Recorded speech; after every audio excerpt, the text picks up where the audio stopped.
বিভু নাম স্মরণ করি। ওই রে মুসলিম আয়ের চাহিয়া, নির্জীব যে জাতি তারাও সাজিয়া, তারাও কেমন সাহস ধরিয়া উন্নতির পথে ধাইছে ছুটি। তোমাদের তরে নেতৃত্ব দেখিয়া প্রকাশ্য তোদের অবজ্ঞা করিয়া, দেখরে কেমন চলিছে ছুটিয়া, দেখরে মেলিয়া নয়ন দুটি। ইসমাইল হোসেন সিরাজি বাংলা সাহিত্যের প্রথম দিকের মুসলিম লেখকদের অন্যতম। তার রাজনৈতিক আদর্শ সাহিত্যকর্মেও দৃশ্যমান।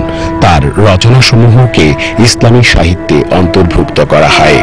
বাংলা সাহিত্যের এই অন্যতম লেখক 17 জুলাই মৃত্যুবরণ করেন।